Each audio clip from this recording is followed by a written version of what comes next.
Hello friends, कैसे हैं सभी लोग। दोस्तों आज का क्लास हमारा डीएड सेकेंड ईयर से रहेगा। DED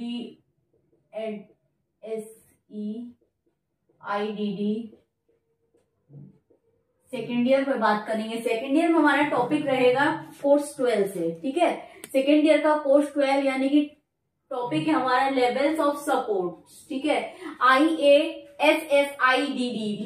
ठीक है, यानी कि इसके अनुसार मतलब हमारे समर्थन के स्तर कौन कौन से। ठीक है, तो इसमें लिमिटेड बोला गया है, इंटरमीडिएट बोला गया है, एक्सटेंसिव बोला गया है और परवेसिव बोला गया है। ठीक है, यानी कि आपका पूरा टॉपिक 5 नंबर में आएगा कि समर्थन के स्तर कौन कौन से हैं। तो आपको समर्थन के स्तर बताने होंगे। अब 5 नंबर में आपको ये भी पूछ लेगा कि IASSIDD क्या है। अब इसका फुल फॉर्म है आपका international association for the specific study of the intellectual and developmental disabilities. यानी कि अगर हिंदी में बात करें, बौद्धिक और विकासात्मक विकलांगताओं के वैज्ञानिक अध्ययन के लिए राष्ट्रीय संघ। ठीक है, तो प्रश्न आपको इस तरीके से आएगा, यानी कि क्वेश्चन नंबर में जो क्वेश्चन आएगा आपको आएगा कि बौद्धिक और विकासात्मक विकलांगताओं के वैज्ञानिक अध्ययन के लिए अंतर्राष्ट्रीय संघ के अनुसार समर्थन के स्तर कौन कौन से हैं। ठीक है, 10 नंबर में आएगा तो इस तरीके से आएगा। अगर 5 नंबर में पूछेगा तो केवल पूछेगा समर्थन के स्तर। तो समर्थन के स्तर कौन कौन से हैं?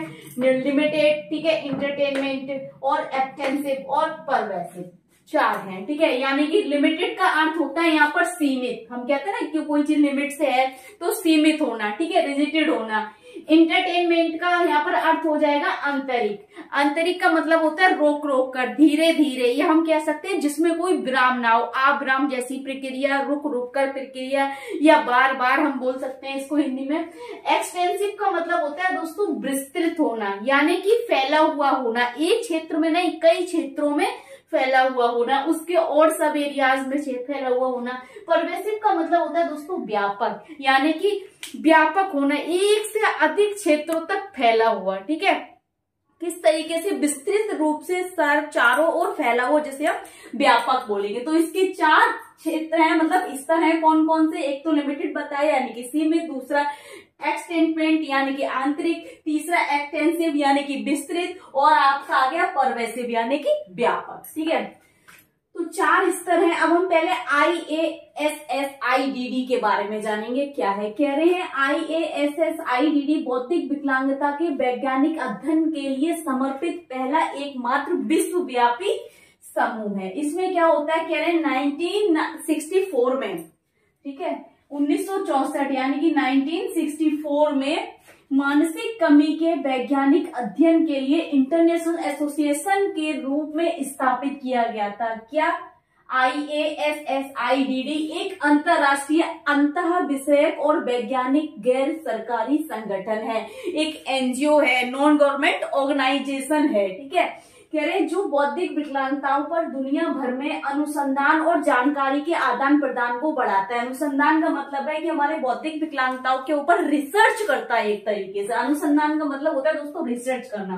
ठीक है, रिसर्च करता है और उसकी जानकारी को आदान प्रदान को बढ़ाता है। ठीक है, समर्थन के स्तर कौन कौन से हैं? ठीक है, लेवल्स ऑफ सपोर्ट। ठीक है, यानी कि समर्थन के स्तर। सबसे पहले इंटरटेन को हम जानते हैं आंतरिक। ठीक है, जिसका अर्थ मैंने बताया था, इसके 3 अर्थ हैं। एक तो हो गया आंतरिक, दूसरा हो गया रुक रुक कर, रुक रुक कर, या हम कह सकते हैं यहाँ पर बार बार, ये भी हम आ सकता है कि बार बार, या फिर हम इसको कह देंगे अविराम, जिसमें विराम ना लगाया हो, या ऐसी प्रक्रिया जिसे हम रोक नहीं सकते, लगातार दी जाने वाली। ठीक है, एक तरीके से। तो कह रहे हैं आंतरिक स्तर क्या है इसका? बौद्धिक विकलांगता वाले कई लोगों को नियमित समर्थन की आवश्यकता नहीं होती है। ऐसा नहीं है कि सभी जो इंटेलेक्चुअल डिसेबल्ड बच्चे हैं उनको क्या है बहुत ज्यादा उनको हाई सपोर्ट नीड्स की आवश्यकता, ऐसा नहीं होता है। लेकिन लेवल के अनुसार उनका जो हम बोलते हैं इंटेलिजेंस, उनका जो स्तर है, एक लेवल है, क्या होता है हर बच्चे का अलग अलग होता है। जैसे किसी का IQ लेवल बहुत हाई है, किसी का IQ लेवल बहुत कम है, किसी का क्या है मीडियम है, ना ज्यादा है ना कम है। ठीक है, तो कह रहे हैं कि बौद्धिक विकलांगता वाले कई लोगों को नियमित समर्थन की आवश्यकता नहीं होती है, इसके बजाय उन्हें केवल संक्रमण, अनिश्चितता या तनाव के समय अतिरिक्त सहायता की आवश्यकता होती है। अनिश्चितता की अब हम बोल सकते हैं जब कोई बच्चा डिप्रेस में है या किसी प्रकार का उसे इन्फेक्शन है, ठीक है, या हम कह सकते हैं बहुत ज्यादा इमोशनल है वो बच्चा, ठीक है, उस समय अतिरिक्त सहायता की आवश्यकता हो सकती है। ठीक, आमतौर पर इस स्तर के समर्थन की आवश्यकता वाले लोगों को एपीए के मानकों के तहत हल्के बौद्धिक विकलांगता में वर्गीकृत किया गया। हल्के बौद्धिक विकलांगता का मतलब हो गया यहाँ पर माइल्ड मेंटल रिटार्डेशन, जैसे कि हमने पढ़ा है ना, mild mental retardation, moderate mental retardation, profound mental retardation या हमारा सीवियर मेंटल रिटार्डेशन। तो यहाँ पर जो आपका आएगा एपीए के मानकों के तहत के अनुसार जो हमारा इंटरटेनमेंट में जो हमारा इंटेलेक्चुअल डिसेबल्ड बच्चों को रखा गया है इस स्तर पर, वो कह रहे हैं हल्के बौद्धिक विकलांगता यानी कि माइल्ड मेंटल रिटार्डेशन। ठीक, जिनका आईक्यू लेवल क्या होता है हमारा 7 to 19, 7 to 50 होता है या 55 तक होता है। ठीक, अब देखिए दूसरा आता है लिमिटेड, यानी कि दूसरा लेवल जो है लिमिटेड है यानी कि सीमित। इसमें क्या है, बौद्धिक विकलांगता वाले कुछ लोग अपने अनुकूली व्यवहार में सुधार करना सीख सकते हैं। अरे हमारे जो इंटेलेक्चुअल डिसेबल्ड बच्चे हैं, कह रहे हैं हमारी जो अडेप्टिव बिहेवियर होते हैं उनको हम सिखा सकते हैं या फिर वे सीख सकते हैं। अगर हम उनको ट्रेन करेंगे अच्छे से, ठीक है, क्लास करेंगे उनके साथ, तो हम उनको क्या अडेप्टिव बिहेवियर सिखा सकते हैं अतिरिक्त प्रशिक्षण के साथ। यानी कि हम उनको क्या करेंगे, स्पेशल ट्रेनिंग अगर हम देंगे, एक्स्ट्रा क्लासेस देंगे, एक्स्ट्रा ट्रेनिंग देंगे, तो वैचारिक कौशल, सामाजिक कौशल और व्यवहारिक कौशल बढ़ा सकते हैं।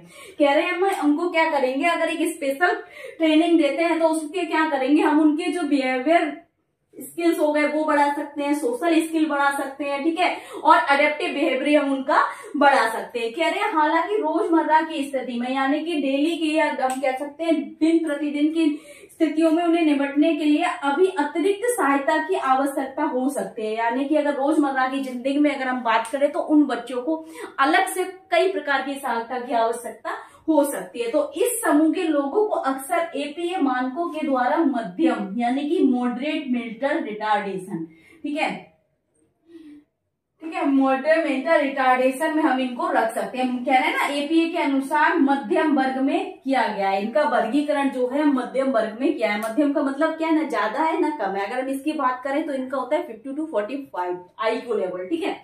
नेक्स्ट आता है एक्सटेंसिव यानी कि विस्तृत। तो कह रहे हैं बौद्धिक विकलांगता वाले जो अन्य लोगों के गहन समर्थन की आवश्यकता होती है, जो इंटेलेक्चुअल डिसेबल्ड बच्चे हैं, कह रहे हैं अदर्स पर्सन जो होते हैं उनको क्या है कि बहुत ज्यादा सीवियर कंडीशन का बच्चा है, उसको क्या है कि बहुत ज्यादा हाई सपोर्ट नीड्स है, तो उसमें क्या करेंगे, इन व्यक्तियों के पास कुछ बुनियादी संचार कौशल होते हैं, यानी कि उनके क्या है बहुत ही ज्यादा केवल क्या है उनको एक कम्युनिकेट स्किल्स जो है उनके पास है, इसके अलावा उनके पास कुछ नहीं है, ना समझ सकते हैं, ना अच्छे से सुन पा रहे हैं, ना अटेंशन है, ना कॉग्निशन है, ना एक्सप्रेसिव है, ना रिस्ट्रिक्टिव है, कुछ नहीं है उनके पास। तो हम वहां क्या करेंगे, स्वयं देखने कार्य को पूरा कर सकते हैं, यानी कि जो उनका सेल्फ हेल्प स्किल्स हो गए उनके स्वयं देखभाल कार्य को पूरा कर सकते हैं, यानी कि जो व्यक्तिगत कौशल हमारे जो हो गए उनको हम बता सकते हैं। हालांकि उन्हें आमतौर पर दैनिक सहायता की आवश्यकता होगी, यानी कि उनको क्या है डेली लेवल में क्या करना पड़ेगा, उनको हेल्प की जरूरत पड़ती रहेगी। व्यक्तिगत कौशल के लिए अगर हम बात करें तो उनके लिए जैसे टॉयलेटिंग हो गया, ब्रशिंग हो गया, बाथिंग हो गया, ईटिंग हो गया, फीडिंग हो गया, इन सब पे क्या करेंगे, उनको एक हाई सपोर्ट नीड्स की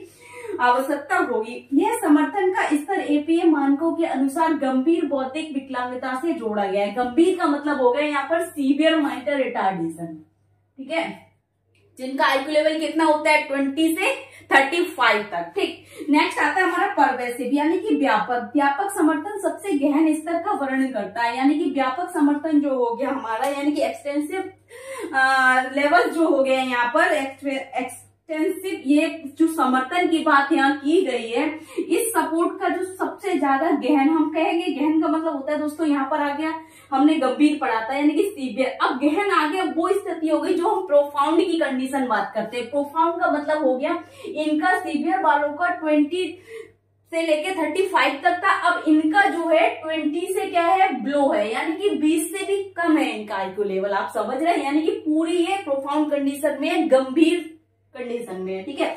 तो कह रहे हैं इनको क्या है, व्यक्तिगत कार्यों में सहायता के दैनिक हस्तक्षेप आवश्यक है, यानी कि इनको डेली क्या चाहिए, यानी कि इनको डेली इंटरवेंशन करना है, उनकी एक्टिविटीज पर डेली इंटरवेंशन करना है, उनकी कंडीशंस पे उन्हें क्या करना है, इंटरवेंशन करना है। उनके स्वास्थ्य और सुरक्षा को सुनिश्चित करने के लिए पर्यवेक्षण आवश्यक है, यानी कि वो कह रहे हैं कि उनके डेली का, उनकी हेल्थ के लिए, उनकी सेफ्टी के लिए कह रहे हैं कि इंटरवेंशन बहुत ही ज्यादा आवश्यक है और उसे मॉनिटरिंग करना भी बहुत ज्यादा आवश्यक है, ठीक है, डेली के लिए। यह आजीवन समर्थन व्यक्ति की दिनचर्या के लगभग हर पहलू पर लागू होता है, यानी कि ये उस कंडीशन के बच्चे हो गए, उस कंडीशन की हम बात कर रहे हैं जहां पर ना बच्चा सुन पा रहा है, ना देख पा रहा है, ना बोल पा रहा है, ना इशारे कर, यानी कि किसी कंडीशन पे नहीं है, जेस्चर पे भी नहीं है, इंक्लूड पे भी नहीं है, एक्सप्रेसिव तो करना बहुत है, रिसेप्टिव भी नहीं कर रहा है वो, ठीक है, यानी कि किसी प्रकार की कोई भी एक्टिविटी नहीं है, ना मोटर एक्टिविटी है किसी प्रकार की, आप समझ रहे हैं। तो वहां पर ये कंडीशन होगी कि केवल इंटरवेंशन में रखा जाएगा या उसकी मॉनिटरिंग हो सकती है, बिल्कुल ही गहन प्रकार की ये विकलांगता होगी। कह रहे हैं यह वर्गीकरण उन लोगों से जुड़ा है जिनमें गहन बौद्धिक विकलांगता होती है। तो ये चार कंडीशन है ना, तो चारों में बांटा गया है, बहुत शॉर्ट्स देख लीजिए, mild mental retardation, moderate mental retardation, severe mental retardation और प्रोफाउंड, ठीक है। उसके बाद एक हमारी कस्टोडियल आ जाती है, जो यहाँ पर उन्होंने नहीं किया है, केवल मेन स्तर जो इसके लेवल्स थे सपोर्ट के वो इस तरीके से उन्होंने क्लासिफाई किए हैं, ठीक है। अब इसमें भी अगर आपको कुछ डाउट लग रहा है या कुछ पूछना है तो कमेंट बॉक्स में आप कमेंट कर सकते हैं। 5 नंबर के लिए वेरी वेरी मोस्ट इंपोर्टेंट रहेगा कोर्स 12 से, ठीक है। और अगर आपको कुछ पूछना है तो कमेंट करें, ज्यादा से ज्यादा वीडियो लाइक करें, शेयर करें, चैनल को सब्सक्राइब करें, बेल आइकन को प्रेस करें ताकि नेक्स्ट आने वाली क्लास आप तक पहुंचती रहे। दोस्तों थैंक यू।